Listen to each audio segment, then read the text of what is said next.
Dou graças a Deus por mais um feliz momento em estar com vocês para nós aprendermos a Palavra de Deus nesta maravilhosa lição da Escola Bíblica Dominical, a lição de número 4, que traz o título Missões Transculturais no Novo Testamento.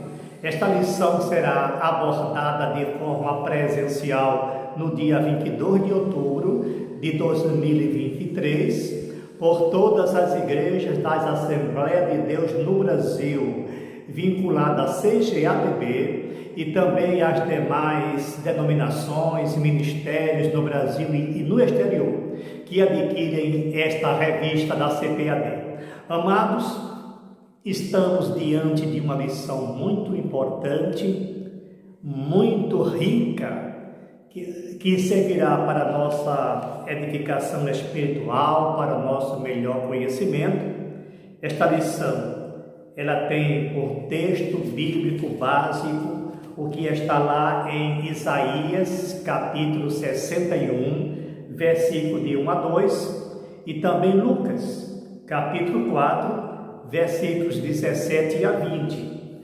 A verdade prática nos orienta. A natureza missionária de Deus pode ser vista ao fazer do seu único filho missionário e a igreja a sua sucessora dessa sublime tarefa.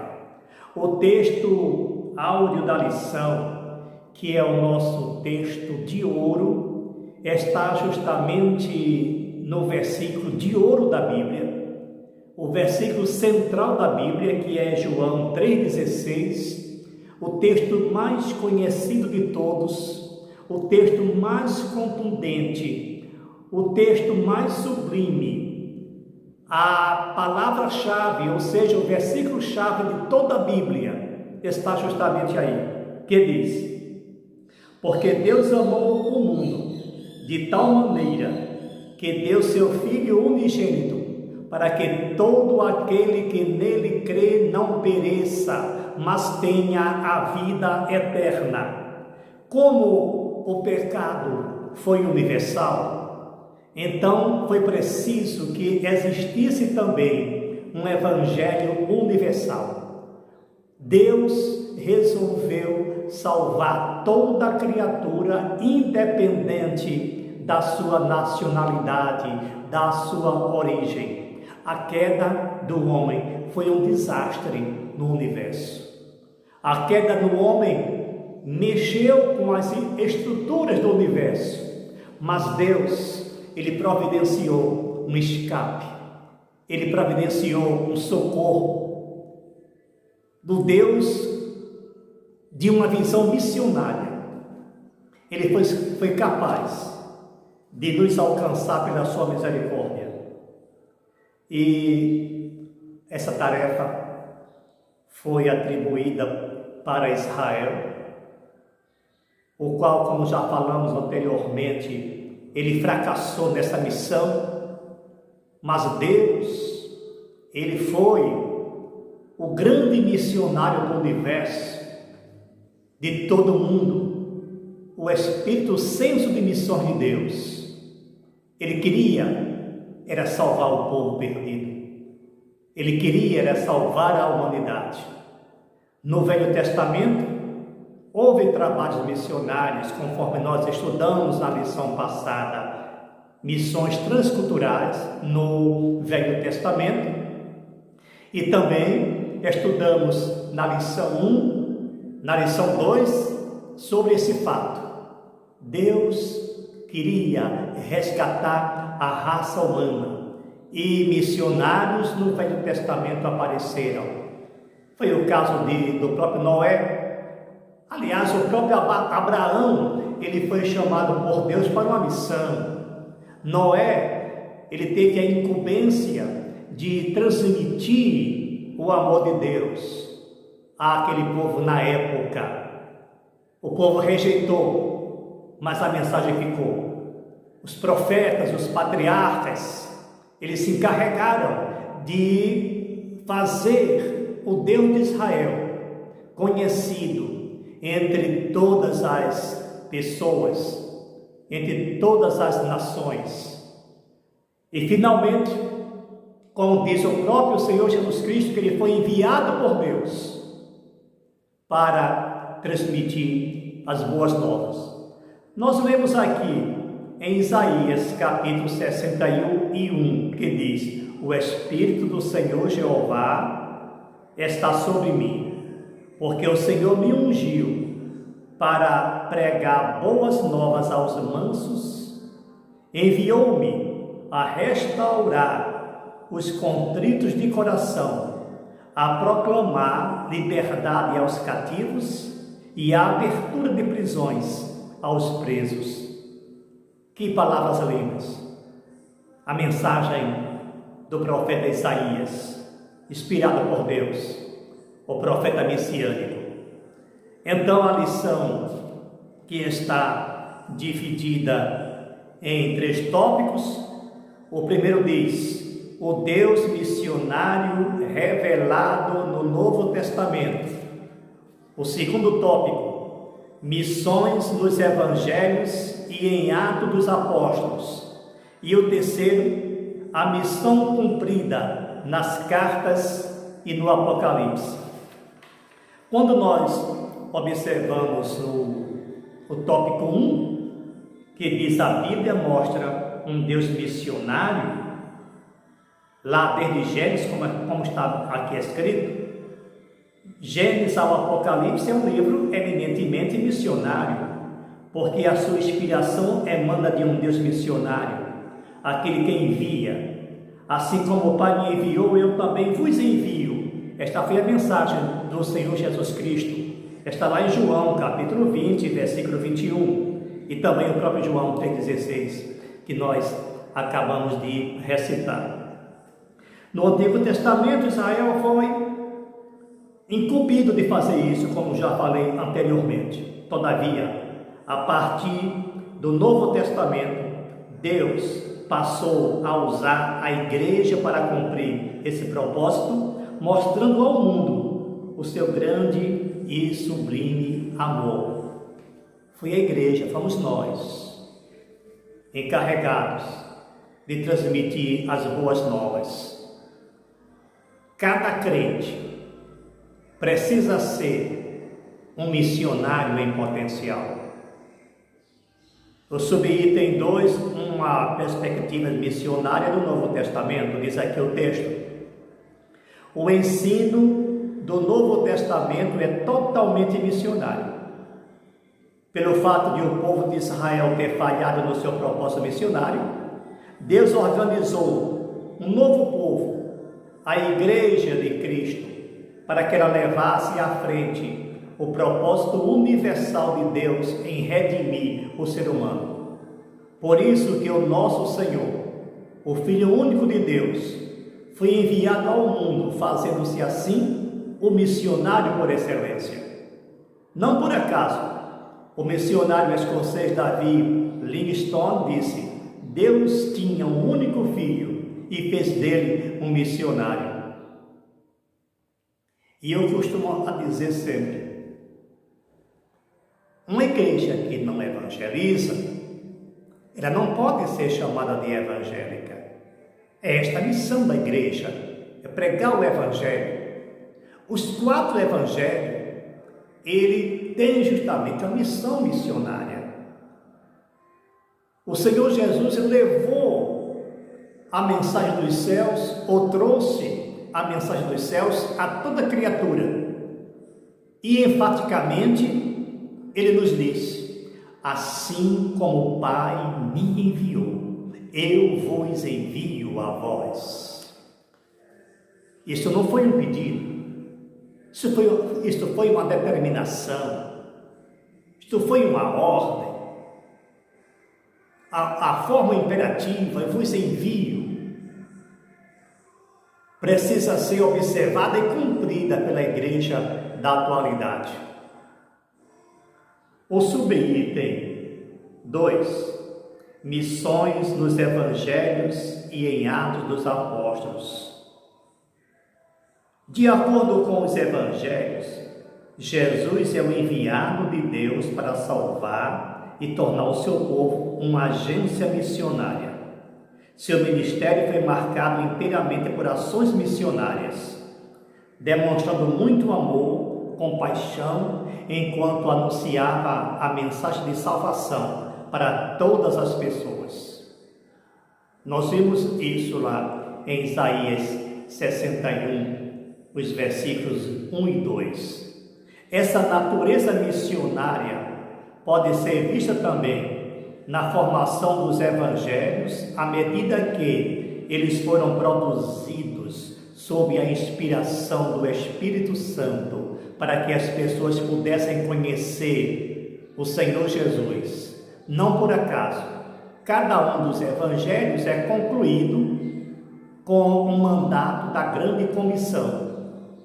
Foi isso que o Senhor Jesus Cristo transmitiu para os apóstolos, para os seus seguidores, para os seus discípulos. Ide por todo o mundo, pregai o Evangelho a toda criatura. Esta é a grande mensagem transmitida para a Igreja do Senhor Jesus Cristo. No subitem 2, nós temos o seguinte: nos Atos dos Apóstolos, os missionários Filipe e Pedro, na igreja cristã, os primeiros cristãos e líderes também tinham a missão de propagarem a salvação a todos os povos em todos os tempos. Nesse sentido, Filipe foi o primeiro missionário transcultural da igreja primitiva, enviado para a estrada de Gaza, antiga região dos filisteus, onde encontrou o eunuco alto oficial da rainha dos etíopes. Depois de lhe ter anunciado o evangelho, batizou-o nas águas. Outro episódio importante foi quando o apóstolo Pedro reconheceu que, para Deus, todos os seres humanos são alvos do amor divino, deixando claro que a sua mensagem é dirigida a todas as pessoas, independente de sua nacionalidade. O episódio de Filipe foi importantíssimo, foi um milagre. Deus transportou ele para a estrada de Gaza, porque Deus, ele não abre mão de nada para salvar as pessoas, as criaturas. E aí estava ali um homem sedento de salvação, porque o Senhor busca justamente aquele que tem sede de salvação. E segundo a narração de Atos dos Apóstolos, este homem que era, eu posso dizer assim, ministro das finanças da rainha da Etiópia, estava caminhando na sua carruagem e lendo justamente o livro de Isaías. Quando Filipe se aproximou dele, impulsionado pelo Espírito Santo, porque Deus faz assim, ele leva as pessoas, os seus vasos, até as pessoas mais sedentas, mais carentes. Deus nos usa como canal do seu grande amor.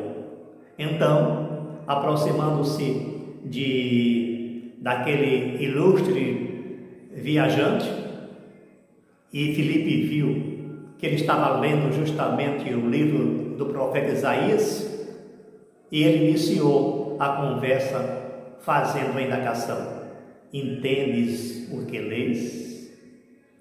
Então aquele homem retrucou: mas como é que eu posso entender se não tem quem me explique? Que mensagem para nós! Como é que as pessoas vão aceitar a Jesus se você não prega? Como é que as pessoas vão adquirir a salvação se nós não levarmos Cristo para essas pessoas? E Filipe explicou o sentido, o significado da mensagem do profeta Isaías. Converteu-se e foi batizado automaticamente, imediatamente, porque a pessoa que é salva, ele tem sede de Cristo. Ele tem vontade de descer às águas. Ele tem vontade, ele tem sede de manter a comunhão com Deus. Quando ele disse, eis aí água, o que impede de eu ser batizado? Que coisa linda, que mensagem maravilhosa. Então, nós encontramos também no Novo Testamento outro caso de missionário. Primeiro, Filipe, o missionário transcultural.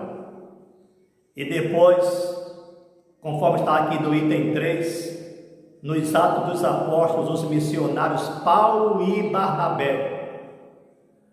O apóstolo Paulo, de perseguidor dos cristãos, se tornou-se o maior missionário daquela época e, por que não dizer, de todas as épocas. Isso está registrado justamente quando a igreja cristã estava reunida na cidade de Antioquia, que, por sinal, a cidade de Antioquia, existia várias cidades com esse mesmo nome, mas essa, em referência, é a Antioquia na Síria, que era uma possessão romana, que fica justamente aonde é a Turquia, ou uma parte da Turquia. Ali estava o povo reunido naquela cidade. Observa que coisa interessante. Estavam orando, estavam jejuando. Esta é a missão da igreja, porque eles já tinham essa visão missionária, já tinha compaixão pelas almas, já tinha amor pelas almas, e orando e jejuando naquela cidade. Naquela época foi quando aquele povo foi chamado pela primeira vez de cristãos. Eles não tinham nome de católico, não tinham nome de assembleiano, não tinham nome de nenhuma denominação evangélicas. Eles foram justamente chamados de cristãos.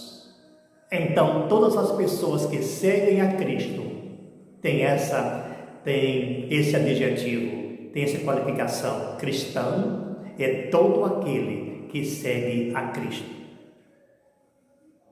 Nem todos que se dizem cristãos são realmente cristãos. Cristão é fazer a vontade de Cristo. E a maior vontade de Cristo é pregar o Evangelho. É fazer com que os seus seguidores preguem o Evangelho. Levem a mensagem salvífica e transformadora do Evangelho ao mundo que jaz no maligno. E naquela cidade, o próprio Espírito Santo escolheu separar-me, Paulo e Barnabé, para a obra que eu tenho para com eles. Paulo e Barnabé eram as duas figuras mais importantes que tinha na igreja de Antioquia. As duas joias preciosas da igreja. Foi justamente estes que Deus escolheu para sair pregando o Evangelho. Eles saíram do convívio, eles saíram do meio daquele povo e foram transmitir essa mensagem salvífica. Sabe o que nós podemos extrair disso aí? É que Deus sempre escolhe o melhor. Deus quer sempre o melhor que nós temos, o melhor de nós. A pessoa mais ocupada, porque às vezes tem aquela desculpa e não tem tempo de pregar, mas é justamente esse que Deus deseja, é a pessoa ocupada, porque o trabalhador é justamente aquele que tem mais disponibilidade para pregar o Evangelho. Porque se a pessoa não trabalha, se a pessoa é preguiçoso, ele também não vai trabalhar com muita dedicação na obra do Senhor. Deus quer pessoas trabalhadoras, esforçadas, ocupadas. E eles escolheram justamente esses, Paulo e Barnabé, para essa grande missão, a missão de levar a palavra do Senhor Jesus Cristo. E no item 3, nós temos a missão cumprida nas cartas e no Apocalipse. Diz aqui o texto: o apóstolo Paulo escreveu suas epístolas como um missionário. Seu objetivo missionário era instruir nos assuntos doutrinários e práticos as igrejas que ele plantava. Por exemplo, a carta aos Romanos é uma carta em que a universalidade do pecado e o processo de salvação são ensinados. E, por sinal, uma das cartas mais importantes, mais contundentes que nós encontramos de Paulo é justamente Romanos. Paulo escreveu aos Romanos mostrando que a salvação é unicamente em Cristo e que a mensagem dos céus é a única mensagem transformadora e salvífica que as pessoas precisam recorrer. Essa carta aos Romanos a gente pode até chamar de um outro evangelho, ou seja, mais um evangelho. Além dos 4 evangelhos, eu diria que Romanos seria o 5º evangelho, o evangelho segundo escreveu Paulo. Porque se formos ler direitinho, ali é descrito todo o plano de salvação. E diz aqui mais adiante também que a carta aos Efésios traz a unidade da igreja a partir da queda do muro de separação entre judeus e gentios por meio de Jesus Cristo. Está lá em Efésios capítulo 2, versículo 14. Ele veio romper esse muro que separa pessoas de outras nacionalidades, porque as pessoas às vezes são muito fechadas em si, mas Cristo quer ultrapassar essas barreiras e mostrar que Ele é o único caminho, o único Senhor, o único Salvador, o único capaz de perdoar pecados. Diz também que a carta a Timóteo e a Tito lidam especificamente com qualificações para a vocação dos novos líderes da igreja, plantadas, como dirigir os assuntos de uma igreja local. Paulo escreveu para pastores, Paulo escreveu para a igreja de um modo geral, Paulo escreveu de forma universal.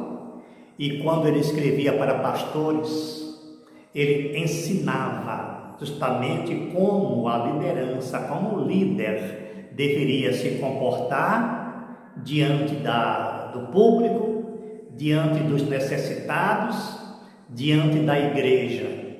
Precisava ter cuidado de si próprio, como ele disse para Timóteo: tem cuidado de ti mesmo e da doutrina.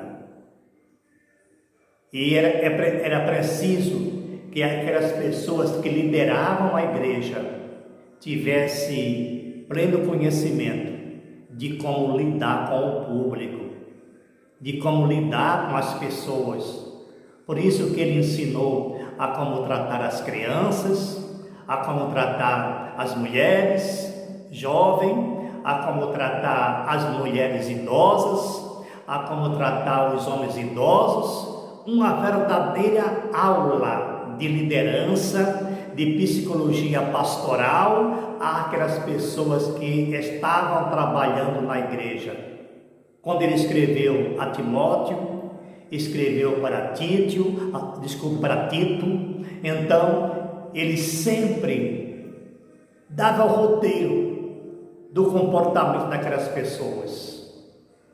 O que eu acho interessante nessas cartas que ele manda para os pastores é que na introdução, porque ele tinha uma saudação costumeira, dizer graça e paz do nosso Senhor Jesus Cristo. Isso é muito lindo, essa saudação. Mas quando ele escrevia para pastores, observa isso, ele acrescentava a palavra misericórdia, graça, misericórdia e paz.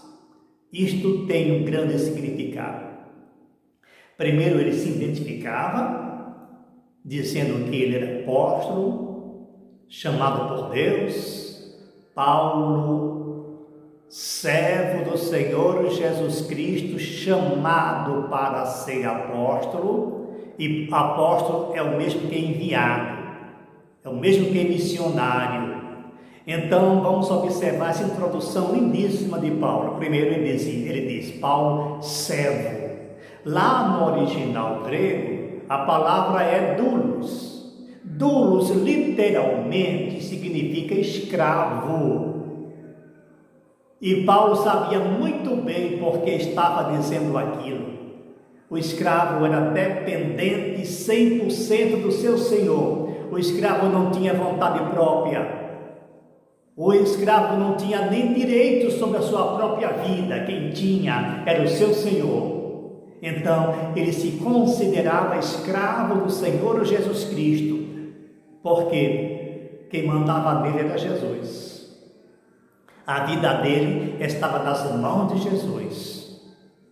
A vontade dele não tinha nenhuma importância. O que importava era a vontade do Senhor Jesus Cristo.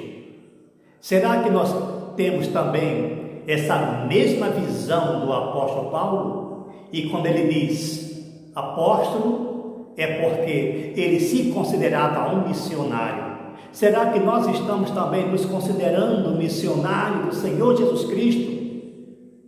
E ansiosos e desejosos para sermos instrumentalizados pelo Senhor Jesus Cristo, não fazendo a nossa vontade, mas fazendo somente a vontade daquele que nos enviou. É preciso que façamos uma profunda reflexão sobre este assunto. No subitem 2 nós temos nas cartas gerais. As epístolas gerais dão um forte testemunho sobre missões, como por exemplo a carta aos Hebreus demonstra a descontinuidade entre a antiga e a nova aliança, enfatizando a nova como melhor, uma melhor salvação, um melhor sacrifício, um melhor tudo. Conforme o apóstolo, o melhor, não sei quem escreveu Hebreus, mas o escritor aos Hebreus podia ser um apóstolo ou uma apóstola, ninguém sabe porque não se identificou, mas ele diz na sua introdução à epístola que Deus havia antigamente falado de diversas formas, de diversas maneiras aos pais lá no Velho Testamento, mas nesses últimos dias ele nos fala através do seu Filho Jesus Cristo. De que maneira? Por intermédio da igreja. A igreja é a boca do Senhor Jesus Cristo falando ao mundo. E na sequência ele mostra aqui no Apocalipse, neste livro, o Senhor Jesus revela ao apóstolo João a conclusão da longa jornada e o destino de toda a raça humana. As 7 igrejas localizadas na província da Ásia Menor, nos capítulos 2 e 3, deve ser vista como igrejas missionárias.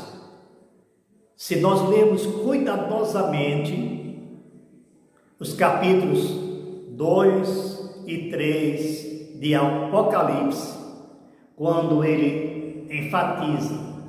As 7 igrejas da Ásia não é que só tivesse 7. Ali foi tomada como modelo para que houvesse uma melhor compreensão do leitor. Ele mostrava justamente como deveria se conduzir a igreja diante desta missão tão nobre.